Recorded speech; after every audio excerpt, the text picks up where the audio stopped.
नारायणं नमस्कृत्य नरं चैव नरोत्तमं देवीं सरस्वतीं व्यासं ततो जयमुदीरयेत् ततो जयमुदीरयेत्।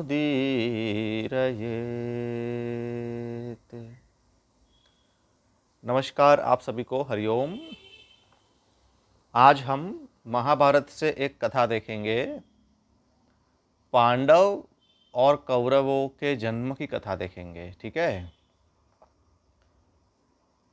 तो धृतराष्ट्र और पांडु दो भाई थे कुरुवंश के,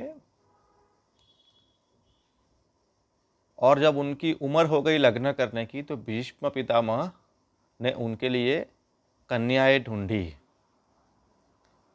तो धृतराष्ट्र के लिए भीष्म पितामह ने एक दूत भेजा गांधार नरेश के पास। सुबल, गांधार नरेश सुबल थे उस समय। गांधार जो आज का कंदहार है अफगानिस्तान में, उनकी लड़की थी गांधारी। उसके बारे में उन्होंने सुना था कि उसने तपस्या करके शिवजी को प्रसन्न किया था, और गांधारी को शिवजी से वरदान मिला था कि उसको 100 पुत्रों की प्राप्ति होगी। इसीलिए दूत को भेजकर विवाह का प्रस्ताव भेजा, और गांधार नरेश ने वो प्रस्ताव स्वीकार कर लिया।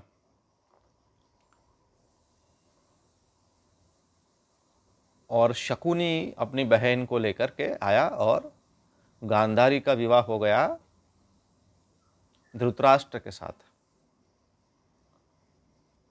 अब चूंकि धृतराष्ट्र अंधे थे, वो नहीं देख पाते थे, तो गांधारी ने भी अपनी आँख के ऊपर पट्टी लगा ली कि मेरे पति की सेवा मैं करूंगी, और पति अगर नहीं देख पाते हैं तो मैं भी पट्टी लगा लूंगी। ऐसी पतिव्रता थी गांधारी। और एक बार महर्षि वेदव्यास जी हस्तिनापुर आए, तब गांधारी ने बड़े दिल से, बड़े मान सम्मान से, बड़े प्रेम से उनकी सेवा की। तो वेदव्यास जी बहुत प्रसन्न हो गए उसकी सेवा से, और कहा कि बेटा तुमको मैं क्या वरदान दूं। तो उसने 100 पुत्रों की प्राप्ति हो ऐसा वरदान मांगा। वेदव्यास जी ने कहा तथास्तु, ऐसा ही होगा।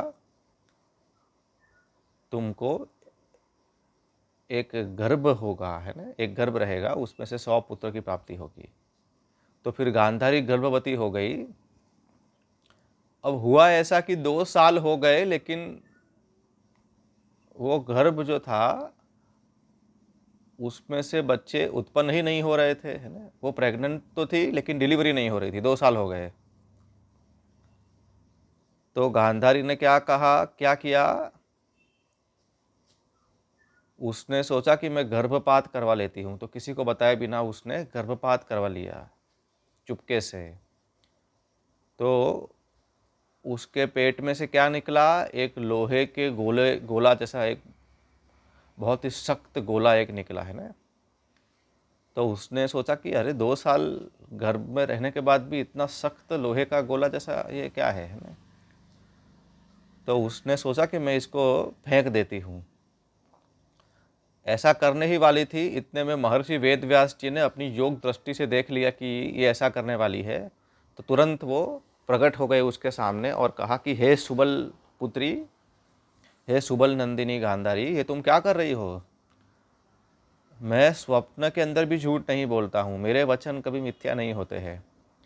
मैंने कहा था कि तुमको पुत्र होंगे तो होंगे। अभी एक काम करो, ये लोहे के जो गोले जैसा है उसके ऊपर ठंडा पानी का छिड़को। तो जब ठंडा पानी छिड़का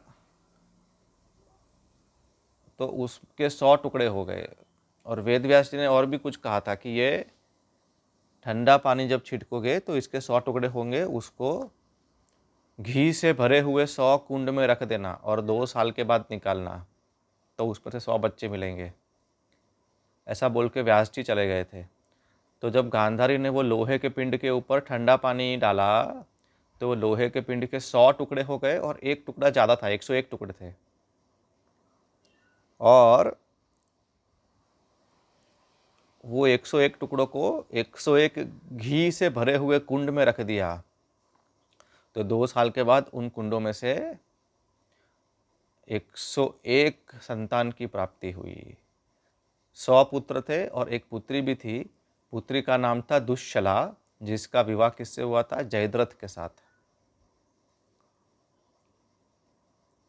और जो 100 पुत्र थे उसमें सबसे बड़ा कौन था? दुर्योधन।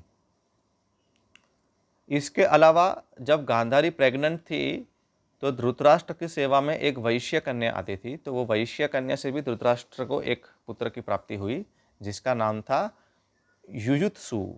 वो भी बहुत धार्मिक और ज्ञानी था, वीर था। तो सबसे बड़ा दुर्योधन था, उसके बाद युयुत्सु था, उसके बाद फिर दुशासन और ये सब भाई थे। तो जब दुर्योधन का जन्म हुआ उसी दिन भीमसेन का भी जन्म हुआ था। और दुर्योधन के जन्म से 1 साल पहले किसका जन्म हुआ था? युधिष्ठिर का जन्म हुआ था, कुंती को। तो जब दुर्योधन का जन्म हुआ तो उस समय क्या हुआ? जन्म के साथ ही वो गधे की तरह भौंकने लगा और उसके भौंकते ही आसपास के जो गधे थे, जो फॉक्स थे, है ना, शियाल, ये सब जोर जोर से आवाज करने लगे। गीद और कौवे भी जोर जोर से आवाज करने लगे। जोर से आंधी चलने लगी, बहुत जगह पे आग लग गई। ऐसे अपशुकन हुए तो धृतराष्ट्र ने सब ब्राह्मणों को बुलाया कि ये अपशुकन क्यों हो रहे हैं, इसका क्या अर्थ है? मुझे एक प्रश्न है मेरा कि पहले तो युधिष्ठिर ही राजा बनेगा, लेकिन क्या उसके बाद मेरा पुत्र ये दुर्योधन कभी राजा बनेगा? जैसे ही ये क्वेश्चन पूछा धृतराष्ट्र ने, तुरंत ही सब मांसाहारी प्राणी, शियाल फिर से रोने लगे, जोर जोर से आवाज आने लगी। ऐसे अमांगलिक शुकन अपशुकन को देखकर ब्राह्मणों के साथ विदुर जी ने कहा कि हे राजन, ये जिस तरह के भयंकर उत्पात हो रहे हैं, ये ऐसा दिखा रहे हैं कि ये बालक पूरे कुरुवंश का नाश कर देगा। इसलिए अभी से आप इसको मार डालिए, है ना। क्योंकि शास्त्र में ऐसा कहा है कि पूरे कुल को बचाने के लिए एक मनुष्य का त्याग कर दो, एक गांव को बचाने के लिए एक कुल का त्याग करना चाहिए, पूरे देश को बचाने के लिए एक गांव का त्याग किया जा सकता है, और आत्म कल्याण के लिए, मोक्ष प्राप्ति के लिए पूरी पृथ्वी का भी परित्याग किया जा सकता है। इसीलिए हे राजन, ये पुत्र को अभी छोड़ दीजिए। लेकिन आसक्ति के कारण धृतराष्ट्र दुर्योधन को नहीं छोड़ पाया, ठीक है। तो इस तरह से धृतराष्ट्र आदि 100 भाई थे। 101वां एक और भाई था वैश्य कन्या से, जिसका जन्म हुआ था युयुत्सु, और एक बहन भी थी दुश्शला। तो ये सभी धृतराष्ट्र के संतान हुए, ठीक है। अब पांडु की बात अगर की जाए तो पांडु के लिए भीष्म ने 2 पत्नी ढूंढी थी। एक तो थी कुंती। तो जो कृष्ण भगवान के जो पिताजी थे वसुदेव, उनकी बहन थी कुंती, ठीक है। तो कृष्ण भगवान की बुआ थी। लेकिन कुंती को बचपन से ही गोद में लिया गया था। किसके द्वारा? एक राजा थे कुंती भोज, उनके द्वारा। इसीलिए उसका नाम क्या था? उसको कुंती कहते थे, ठीक है। और उसका वास्तविक नाम क्या था? पृथा। वो बहुत सुंदर थी। तो ये पृथा का लग्न किससे किया गया था? पांडु से। और पांडु की एक दूसरी पत्नी थी, वो थी मद्र के जो राजा थे शल्य, उनकी बहन, जिसका नाम था माद्री। तो पांडु की 2 पत्नी थी, कुंती और माद्री। प्राचीन समय में राजा वगैरह एक से ज़्यादा विवाह करते थे, वो अलाउड था, ठीक है। तो एक समय में क्या हुआ कि पांडु वन के अंदर विचरण कर रहे थे, शिकार का अभ्यास कर रहे थे। उस समय उन्होंने देखा कि एक मृग, एक हिरन अपनी पत्नी के साथ मैथुन क्रीड़ा कर रहा है। उसी समय पांडु ने उसको 5 बाण मारे, वो दोनों घायल हो गए, मृग और उसकी पत्नी। तो वो हिरन जो था उसमें से एक तपस्वी मुनि प्रकट हुए जिनका नाम था किंदम ऋषि। उन्होंने कहा कि मैं एक तपस्वी मुनि हूँ, मैं मेरी पत्नी के साथ मनुष्य शरीर में विचरण करने में मुझे थोड़ा शर्म आती थी, लज्जा आती थी, तो मैं ये हिरन के शरीर में मेरी काम वासना तृप्त कर रहा था, उसी वेश में तुमने मुझे मार दिया है। हालांकि तुम नहीं जानते थे कि मैं ब्राह्मण तपस्वी हूँ, इसीलिए तुमको ब्रह्म हत्या का दोष नहीं लगेगा, परंतु मैं मेरी पत्नी के साथ मैथुन क्रीड़ा कर रहा था, उस अवस्था में तुमने मुझे मारा है, ये उचित नहीं है। इसीलिए मैं तुमको श्राप देता हूँ हे पांडु, कि जिस समय तुम अपनी पत्नी के साथ सहवास करोगे उसी समय तुम्हारा मृत्यु हो जाएगा। ऐसा बोल के वो किंदम जो थे हिरन, उन्होंने अपना प्राण त्याग कर दिया। ठीक है। वो हिरन के मरने से पांडु, कुंती और माद्री को बहुत दुख हुआ। इतना दुख हुआ जैसे कि कोई अपना घर का आदमी का मृत्यु हुआ है। अब ऐसा श्राप मिल गया तो पांडु को वैराग्य आ गया कि मुझे अब ये राज्य संपत्ति नहीं चाहिए, मैं वन में जाऊंगा, सन्यासी हो जाऊंगा, साधना करके मोक्ष प्राप्त करूंगा। उस समय उनकी पत्नियों ने कहा कि सन्यास मत लीजिए, आप कोई ऐसा आश्रम का चयन कीजिए जिसमें हम भी आपके साथ आकर के साधना कर पाए और आपके साथ ही हम भी शरीर छोड़ देंगे, तो हम सभी स्वर्ग में साथ में रह पाएंगे। तो पांडु ने कहा ठीक है, मैं सन्यासी नहीं बनूंगा, मैं वानप्रस्थी बनूंगा। तो पांडु वन में ही रहने लगे अपनी दोनों पत्नियों के साथ, और सूचना हस्तिनापुर में भिजवा दी कि ऐसा ऐसा हुआ है, मुझे श्राप मिला है, अब मैं मेरी दोनों पत्नियों के साथ वन में ही तपस्या करके शरीर छोड़ दूंगा। ये समाचार सुन के हस्तिनापुर में सभी लोग बहुत दुखी हो गए, और पांडु इस तरह से वन के अंदर अपनी दोनों पत्नियों के साथ रहते थे। और उस समय पांडु को एक दिन वन के ऊपर से बहुत सारे विमान जाते हुए दिखाई दिए, जिसमें सब देवता, अप्सरा सब स्वर्ग में जा रहे थे। तो पांडु ने कहा कि मुझे भी ले चलो, तो उन लोगों ने मना किया। तो पांडु ने कहा आपकी बात ठीक है, मेरा पुत्र नहीं है, इसीलिए मैं स्वर्ग का अधिकारी नहीं हूँ। तो वो देवता वगैरह ने कहा कि हमें हमारी दिव्य दृष्टि से दिख रहा है कि आपको पुत्र प्राप्ति होगी। ये सब सुन के पांडु चिंतित हो गए कि मैं सहवास करूंगा तो मेरा मृत्यु हो जाएगा, मैं स्त्री को स्पर्श नहीं कर सकता हूँ। और ये देवताओं ने कहा कि मुझे पुत्र प्राप्ति होगी। तो पांडु ने कुंती को कहा कि हे कुंती, तुम मुझे पुत्र दो। तो कुंती ने कहा ठीक है, मेरे पास दुर्वासा मुनि का दिया हुआ मंत्र है जिससे मुझे पुत्र मिल सकते हैं।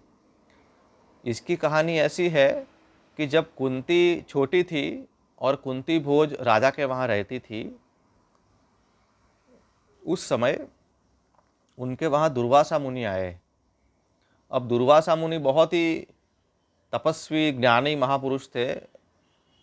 उनकी वाणी कभी भी असत्य नहीं होती थी। अगर वो वरदान दे दे तो वो सिद्ध होता था, अगर वो शाप दे दे तो वो भी सिद्ध होता था।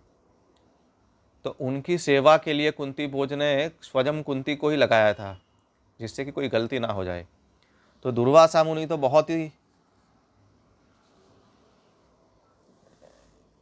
कैसे थे, कुंती की बहुत परीक्षा लेते थे। कभी कभी बोलते थे हे कुंती, भोजन गरम गरम बनाओ, मैं अभी स्नान करके आता हूँ नदी में से। कुंती गरम गरम भोजन बनाती थी, दुर्वासा मुनि शाम तक नहीं आते थे। तो कुंती क्या करती थी, जैसे ही भोजन ठंडा होता था फिर से दूसरा गर्म भोजन बनाती थी, वो ठंडा हो गया तो फिर से गरम गरम भोजन बनाती थी। इस तरह से बहुत प्यार से, बिल्कुल गुस्सा किए बिना, बिल्कुल बोर हुए बिना, कुंती ने बड़ी श्रद्धा से, बड़े सम्मान से, बड़े प्रेम से बहुत दिनों तक दुर्वासा मुनि की सेवा की। उसकी ऐसी सेवा से दुर्वासा मुनि बहुत प्रसन्न हो गए, बेटा मैं तुमको वरदान देता हूँ, एक मंत्र देता हूँ, जब तुम ये मंत्र बोलोगी तो तुम जिस देवता का स्मरण करोगी वो देवता इस मंत्र के अधीन होकर तुम्हारे सामने प्रकट होंगे और तुमको पुत्र प्राप्ति होगी, वो देवता तुमको पुत्र देंगे। ऐसा वरदान दुर्वासा मुनि ने दे दिया कुंती को।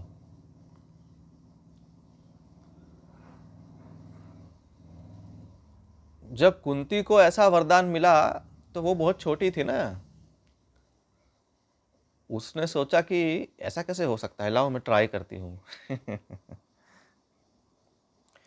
दुर्वासा मुनि की सेवा करते समय कुंती ने ऐसा नहीं कहा कि मुनि जी मैं जोमेटो से खाना मंगवा लेती हूँ, या चलो रेस्टोरेंट में चलते हैं, मुझे तो खाना बनाना आता ही नहीं है, या मेरे पास टाइम नहीं है। नहीं नहीं नहीं, बड़े दिल से सेवा की। इससे एक चीज़ सीखने को मिलती है कि कैसे महात्माओं की सेवा करनी चाहिए, है कि नहीं।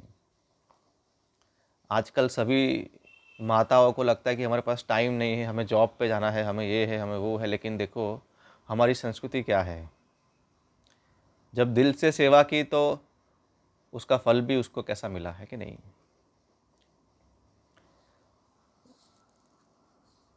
तो ये जो कुंती को ऐसा मंत्र मिल गया तो वो बहुत छोटी थी, उसने सोचा कि लाओ मैं ट्राई करती हूँ ये मंत्र कैसे काम करता है। तो उसने सूर्य देव का स्मरण करके वो मंत्र बोला, तो सूर्य देव आ गए उसके सामने और बोला कि लो ये पुत्र मैं तुमको देता हूँ।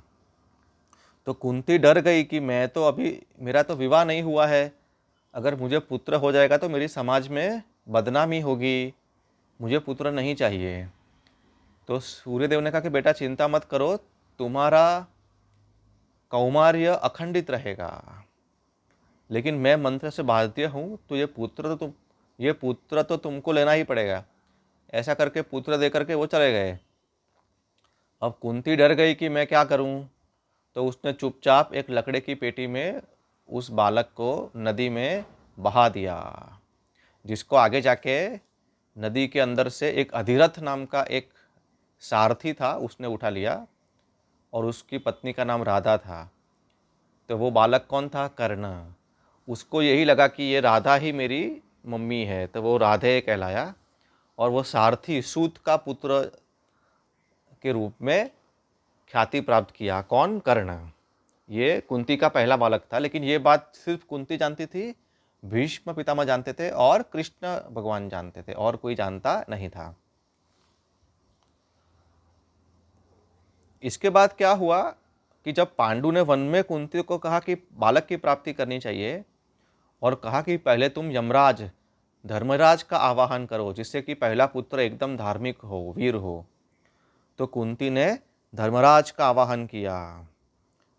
तो तुरंत ही सूर्य के समान प्रकाशित धर्मराज विमान में बैठ के आ गए और हंसते हुए कहे कि कुंती मैं तुमको क्या वरदान दूं। तो कुंती ने स्मित के साथ कहा कि मुझे पुत्र दीजिए। तो धर्मराज के संयोग से कुंती को गर्भ रहा और समय आने पर उसको एक पुत्र प्राप्त हुआ। उस समय आकाश में से आकाशवाणी हुई कि ये धर्मात्मा सभी मनुष्यों में श्रेष्ठ होगा, ये सत्यवादी होगा, बहुत वीर होगा, संपूर्ण पृथ्वी के ऊपर ये शासन करेगा, इसका नाम युधिष्ठिर होगा और तीनों लोकों में ये महान यशस्वी होगा। ऐसी आकाशवाणी हुई।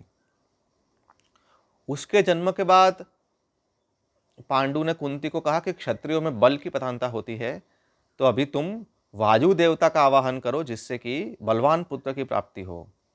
तो कुंती ने वायुदेव का आवाहन किया। उस समय हिरण के ऊपर सवार होके वायुदेव आए और वायुदेव ने उसको एक भयंकर पराक्रमी अतिशय बलवान पुत्र दिया। उस समय आकाशवाणी हुई कि ये सभी बलवानों में शिरोमणि होगा। तो उस समय एक विचित्र घटना हुई। जब भीमसेन का जन्म हुआ, अपनी माता की गोद में वो थे, उस समय वहाँ एक बाघ आ गया, टाइगर। एकदम से टाइगर को देख के कुंती डर गई और भीम को गोद से साइड पर रख के भाग गई। वो भूल गई कि मेरे गोद में बच्चा है, एकदम सामने टाइगर आ गया अब हुआ ऐसा कि भीमसेन जिस पत्थर के ऊपर गिरे, शिला के ऊपर, वो शिला ही टूट गई और शिला का भूखे भूखा हो गया है।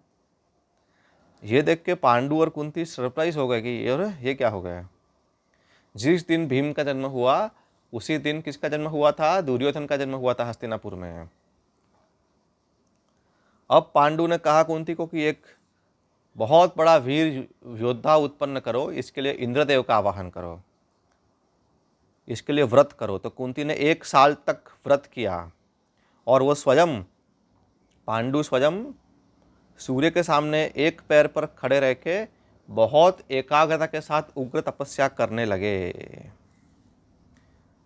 इससे समझ में आता है कि जब माता पिता को बहुत ही तेजस्वी संतान चाहिए तो माता पिता को भी बहुत तपस्या करनी पड़ती है।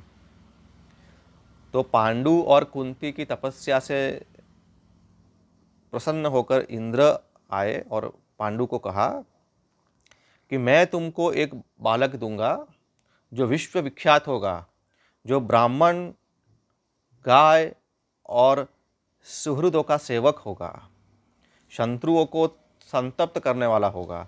ऐसा एक श्रेष्ठ पुत्र मैं तुमको दूंगा। ऐसा बोल के इंद्र चले गए। फिर पांडु ने कुंती को कहा कि मुझे इंद्र से वरदान मिल गया है, अभी आप वो मंत्र बोल के इंद्र से पुत्र प्राप्त कर लीजिए। तो कुंती ने इंद्र भगवान को याद करके वो मंत्र बोला और एक बालक की प्राप्ति हुई जिसका नाम था अर्जुन। उस समय आकाशवाणी हुई कि हे कुंती, ये बालक वीरता में कार्तवीर्य अर्जुन और भगवान शंकर जैसा पराक्रमी होगा। इंद्र की तरह वो अपराजित होगा और आपका यश बढ़ाएगा। जैसे विष्णु ने अदिति माता को प्रसन्न किया था, ऐसे ये बालक आपको प्रसन्न करेगा। ये बहुत राजाओं पर विजय प्राप्त करेगा, 3 अश्वमेध यज्ञ करेगा। इसके पराक्रम से प्रसन्न होकर स्वयं भगवान रुद्र इसको अस्त्र दान देंगे। ये इंद्र की आज्ञा से भविष्य में निवात कवच नाम के असुरों को मारेगा और सभी दिव्य अस्त्र शस्त्रों को प्राप्त करेगा। और ये आकाशवाणी सिर्फ कुंती और पांडु ने नहीं, उस आश्रम में रहने वाले, वो तो वन में रहते थे ना, तो आसपास के जो वनवासी लोग थे, आश्रम में जो रहते थे, सभी प्राणियों ने भी आकाशवाणी सुनी। इसके कारण सभी ऋषि, मुनि, देवता बहुत प्रसन्न हुए। आकाश में दुंदुबियाँ बजने लगी, पुष्प वृष्टि हुई।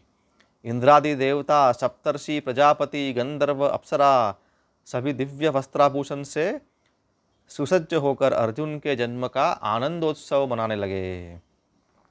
लेकिन देवताओं का ये जो उत्सव था वो सिर्फ ऋषि मुनियों ने देखा, साधारण मनुष्य को ये उत्सव दिखाई दिया नहीं। फिर एक दिन पांडु ने कुंती से कहा कि माद्री से भी कुछ संतान उत्पन्न होने चाहिए, ऐसा करो। तो कुंती ने माद्री को कहा कि एक संतान आपको मिले, इसके लिए आप सिर्फ एक बार ये मंत्र का प्रयोग कीजिए और किसी देवता का चिंतन कीजिए। तो माद्री ने अश्विनी कुमार का स्मरण किया। तो अश्विनी कुमार देवताओं के वैद्य थे, उन्होंने भी आके माद्री को 2 बालक दिए, ट्विंस है ना, जुड़वा बालक, जिनका नाम था नकुल और सहदेव। उस समय भी आकाशवाणी हुई कि ये दोनों बालक रूप, गुण और बल में अश्विनी कुमारों से भी श्रेष्ठ होंगे।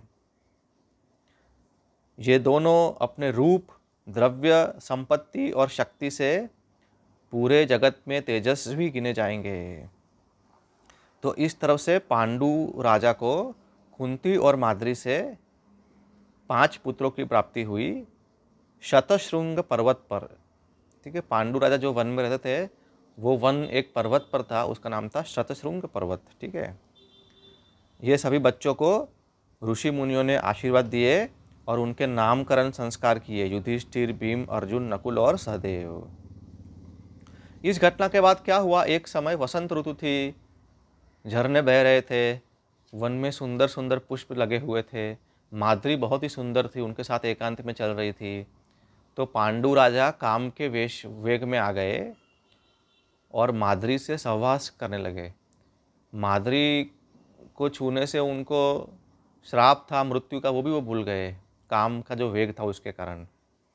माद्री ने बहुत प्रयत्न किया उनसे छूटने का, लेकिन पांडु राजा अपने वेग को रोक नहीं पाए, और वो जो किंदम ऋषि का शाप था उसके कारण उसी क्षण पांडु राजा की मृत्यु हो गई। जब मृत्यु हो गई तो कुंती ने कहा कि अरे ये क्या हो गया। जब कुंती को ये समाचार मिला, कुंती अपने बच्चों के साथ आ रही थी, माद्री ने दूर से कहा कि आप ही आइए, बच्चों को दूर ही रखिए। जब कुंती आई और पांडु को मृत्यु देखा तो अरे बोले ये क्या हो गया, तुमको श्राप पता नहीं था। माद्री ने कहा कि मैंने बहुत मना किया, लेकिन पांडु राजा अपने आप को रोक नहीं पाए, तो इनका मृत्यु हो गया है। तो कुंती ने कहा कि मैं विधवा हो जाती हूँ, सती हो जाती हूँ। तो माद्री ने कहा कि नहीं नहीं, मेरे ऊपर आसक्ति के कारण इनका मृत्यु हुआ है, मैं छोटी हूँ, आप बड़े हैं, आप सभी बच्चों का ख्याल रखिएगा, और मेरे जो बच्चे हैं नकुल और सहदेव, उनको भी आप अपने बच्चों की तरह ही पालिएगा, और मैं पांडु के साथ चिता पर सती हो जाऊंगी, जिससे कि उनके साथ मैं भी स्वर्ग में साथ में रहूंगी। तो फिर पांडु का अग्नि संस्कार हुआ, और उनके पीछे पीछे माद्री भी क्या हो गई, सती हो गई, और माद्री को पति लोक मिला है ना, भृत्य लोक। तो इस तरह से पांडव और कौरवों का जन्म हुआ। ठीक है, तो आज इतना ही रखते हैं। नमो नारायणाय।